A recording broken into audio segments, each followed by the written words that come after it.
Hello friends, and welcome back to another episode of Minecraft here on the Inari SMP. I'm sure you guys saw the raid at the beginning of the episode, but none of our villagers out here were harmed, and none of these guys were even made at the time. But unfortunately, we did have one casualty, and it was this guy right here. But that's okay, we can just get another one in here, start leveling him up, and get another set of diamond armor. But that guy can wait for now. Instead, what I want to do is start moving all these guys, get them out of here, start moving them over to this spot over here where we're going to start building the actual, like, I guess, I don't know, maybe if it was a library. I'm trying to use bookshelves as like recesses here. It's a really good contrast with the lecterns behind it, but I'm sure you won't be able to see that anyways. The villager standing there. Put a bunch of, what are these, blast furnaces here. They have a really cool top to them. Don't think we're going to use too many of them. I think it'd be kind of cool to have this little bridge across and have the rest of our armor villagers over here and weapon villagers over here. For the rest of them, we can just put them all down here. There's enough space for the rest of the building all the way around. Got all of our trident villagers here. I think this was fishing villagers, and then we've got mending and unbreaking. We might have to push this back a little bit, but we'll see how it goes here and when we start building it up. What I've started doing is starting to get the colors right. I think this granite and brick mixture is going to look way better than just the wood on wood. I think this will be a pretty cool idea. What I've got is a fence post underneath here, and when the villager is down in here, he can't get out. So I can try to jump, get out. Even though that's a stair, he still can't get out, but I can of course shift in and out. And we'll put all these guys, I've already got it marked out where I want each one to go. Just got to finish decorating up there. And I think once we get the inside done, maybe we can start working on the outside. I kind of want to do an open design like I did over there. I think it's pretty cool for this type of area. Maybe we'll do like a blacksmith district over there. We can do like I don't know, what would it be, like an imperial district over here. We get our masons, put them over there. We can have a worker district, some smaller builds around here just for aesthetic reasons. I think it'd be cool to practice with our building styles there. But that raid there, oh my gosh, that was killer. Died a few times, wasn't too fun. Had to go get my stuff, kept dying, was in a death loop for a few times, but it worked out in the end. Ended up winning. Took me quite a while, but did it. So everything's good in the end. Everything else is looking pretty good. See, we had one villager in here. I wonder if he survived. No, doesn't look like it. But the raid wasn't all too bad. We did get ourselves a Vex head and a Pillager's head. It's good we can add these to our collection of heads. We're starting to get pretty good amount. That's what it's looking like now. Lots of llamas, villager traders. Our next step is we're going to be replacing all this wood back here. If I can just get back here real quick. And we're just going to sprinkle them in here. Sprinkle all these around. I think you get the idea. There you go. Now we put these lecterns back. We won't have to see the grass underneath. And we missed one right there. Let's do a brick. Boom. And there we have it. All the little containment cells for the villagers have now been put in place, at least for the ones on the walls. These special ones out here, we're going to have to think of something so that they can kind of stand out here in the open. We can still access them. That kind of looks like they're just standing there without being held back. It should be pretty easy if we use like the carpet trick, kind of like we're doing here. Kind of looks like they're not really being held back, but he's also got the walls around him to do that. Don't want to use too many carpets. If I can, maybe I can use like a lantern to hang down or something so that you can't walk out. Might work. So now we're gonna go prep everything up right here, get it ready to go. We're gonna go grab that shulker box full of rails that Elijah gave us. We're gonna start laying them all down, get all these villagers placed down. I'm gonna use dark oak signs, use white dye. It looks really nice, really pops out. And we might be able to name the villagers too if we get real fancy with it. I mean, they all sell the name tags anyway, so why not? And once we get them all set up and get the building squared away, we can probably do that afterwards. But I want to get them all put in here, at least all these guys, and we can see what we got left. And I think it'd be really cool to have one unique feature as a trident sticking in here in the middle. It's going to be sticking all the way up to where probably the roof is, top of the roof. Might make it like a tent style kind of thing. That might be pretty cool actually. Just not a thought of that. And we're going to stick the 2 mending and unbreaking villagers here because you use that everywhere. And after that, we're going to have our fishing villagers here. Plan on doing like a fishing pole sticking out here. And then over here, when we got our water breathing stuff, we're going to do some like bubbles, pixel art. I think a lot of pixel art around here, especially around the archery area. We can do like a big target thing, or we could just use the target blocks, sprinkle them around, put like hay bales or something down. Be pretty cool. Okay, so we got the first few villagers in there now. All we gotta do is get the signs put on there saying what they are, get the rest of them in there. It's a good thing we got all these rails. Look at this rail network. This is pretty intense.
Okay, I got signs on most of these guys. All these guys over here. The only guy I'm missing right now is this Efficiency 5 villager right there. Got them all blocked up for safety. I did this trident here, and I'm thinking I'm going to actually flip it the other way. I'm going to have the handle down here and the prongs up there, and then that'll give me more space for the actual staircase, and it won't be right above this dude. I actually can't put the sign down because this is in the way. And so yeah, we'll flip it, and then I'll add some other pixel art over here and maybe over here. I have a little bit of room right here. I might do like some sort of archery range sort of deal, and then but I think first we need to work on what the floor is going to be after we get that set. And maybe we can start thinking about the walls. Still got 2 more villagers to place down, so I might be able to put them over here once I get more room. That actually is probably a good spot for them. And then I can do a lot of seating area, bookshelves and stuff, make this an actual library setting. Then we'll put some walls on this thing. I think I'm going to keep it recessed into the wall here, the side of this cliff. And then I'm actually going to fill in the dirt on top of the roof so that it's like kind of like part of it. And I think that'll be pretty cool. We'll do like a open area door. We won't have an actual like closed door. Before we even mess with the entrance or even all the walls and stuff, I want to get the floor mapped out. But alright guys, I've already got the trident flipped and everything. Got the final sign on this villager over here. All we got left now is to do the decoration, and I'm thinking instead of pixel art, we're going to go with the armor stand. So we've got our Aqua Affinity and our Respiration 3 villagers here. These are all of our protection villagers. I'm thinking, so I did the bubbles right here, and did like a little bush up here to kind of symbolize thorns. I'm pretty sure this is gonna work out way better than pixel art, because I mean that's pretty noticeable. I mean, we can't really see it too well with the stone behind it, but when we got it all here, it's like dark walls. Definitely going to be able to see that really well. And I think I can do the same sort of thing over here. Probably put like a chest plate up here, maybe some boots or something. And then over here we can do like swords and axes. If I ever do get extra tridents, maybe we can put some up there, but I don't know. For now we can leave with this one pixel art here. Now I do want to kind of balance the room. So we've got pixel art way over here, and I still want to do that fishing pole idea. So I'm going to build a fishing pole coming out of, I think, the middle of this right here. It's going to come out all the way to right here, and it's going to kind of go into the center of the room. And then on this side, we're going to have the archery range, so you can kind of stand at the back here and shoot the targets. And it's going to tie this building together really well. Once we get the floor in here, we kind of get the dimensions down of what we're going to be building. We can get some more decorations in here, some seating area, some more bookcases and bookshelves. And we can fill out the walls a little bit.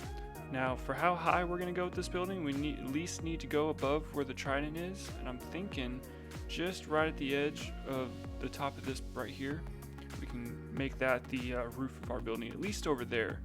And depending how high the fishing rod gets, we can maybe lower this side of the building over here, kind of give it some, I don't know, variation. It's not all the same height. Maybe we can do like a tower over there or something, and then have a smaller building over here. And I've been thinking, instead of doing just the fishing pole, I want to do a fishing pole and a pickaxe. And I'm going to do another pixel art here. And it's going to be smaller, I think, than that. I don't want to keep the same scale, but we'll see what we can do. And then after that, we'll work on the archery area right here. We'll put up some target blocks, maybe have some like one right here, one back a little further. And there we have it. Here's our design I was talking about. We got the fishing pole and the pickaxe right here. I think I might actually shrink the pickaxe down a little bit. If I take down maybe that one, does that look better? Maybe. Yeah, it was looking a little too long. But yeah, we've got a red piece of red wool and an iron trap door for the bobber. Just used iron bars for the line.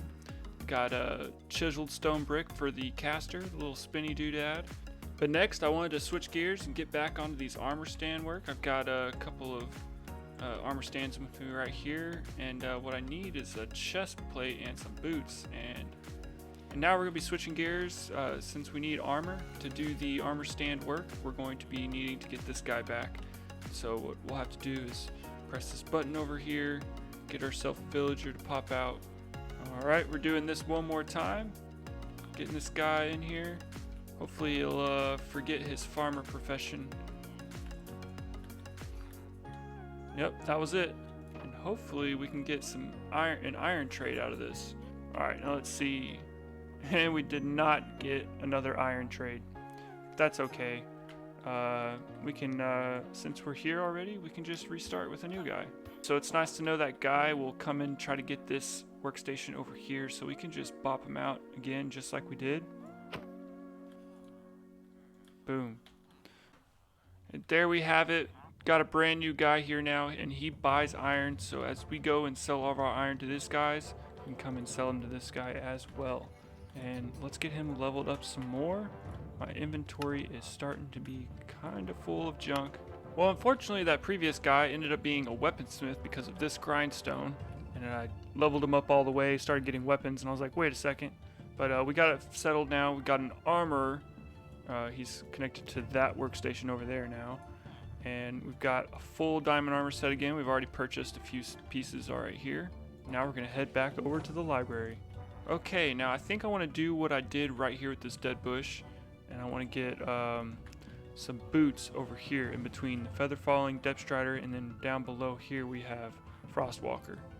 So what I did last time is I put an armor stand in. We're going to do show arms. Now I tried getting another pair of boots and doing that, but all it does is swap the boots between each other. Instead, what we'll do is put a item frame, and we could put the boots on there. And then with the book now, we can go to fixed item frame, invisible item frame, boom, just like that. And I think that's pretty good too. I think I'll leave the enchantment on it as well. Gives it some animation to the room. And there we have it, guys. I think that looks really nice, having all these kind of images to show you where you need to go. We can put some weapons over there, some tools over here. First off, like I said before, we should do the floor first. So let me do that real quick. Now here's how the floor turned out. This is a design a lot of people use, and I like it. I'm not completely sold that it fits really well in here. We're gonna have to do a little bit more of the walls in the building for us to figure it out. But yeah, I couldn't help myself. Finished off all the rest of the item frames that I want to put down so people know exactly where each little enchantment is. All the bows ones over there. You got your crossbows over here. Your fortune, silk touch, your fishing enchantments. You know, all the other tools. And if they don't know from there, they can definitely know from back here from the pixel art. Got some bubbles, and they can probably see the item frames from here. But if you get far enough away, that stuff doesn't render anymore. And so, I mean, I can still see the signs, but once we get a little bit closer, yep, then they start to pop in. So these is what we're gonna use so people know exactly where they need to start running to. And then once they get there, all the stuff pops up. They can read the signs and then get what they want. And I also started working on the walls on the inside. So I've got this pretty simple design. It's just, you know, spruce planks and then bookshelves, but the bookshelves are inset a little bit. Over here on the corners, I think I'm just gonna pile up bookshelves. And then here in the middle, I wanna do like a support beam and then kind of do like a support arch that goes all the way around to this side to where the archery area is going to be. And I think next we'll probably work on this wall, maybe the archery area, maybe the books on the side, and then we'll eventually get to the support beam. And I know I said I was going to do the building, but I may not get to it today. This video's already getting kind of long, so we'll work on it next video. And wasn't able to live stream last Monday, so the blacksmith area over there isn't quite finished. You haven't missed out your chance so you haven't missed your chance to see a little bit of work with the armor stand, so you can kind of see how I did this stuff right here. We'll be doing a lot of that over there at the blacksmith area, decorating it all out with swords and axes, armor, all sorts of good stuff. So be sure to check me out on Mondays, and if you don't want to miss out, be sure to hit the subscribe button and that notification bell. And if you've liked this video so far, give this video a like. It really supports the channel, and I really appreciate it. Thank you. And we're going to wrap it up here today, guys. You can catch me out on Monday if you don't want to miss out on the armor stand magic. But until next time, guys, this has been Inari. And don't worry, we'll finish this building next episode.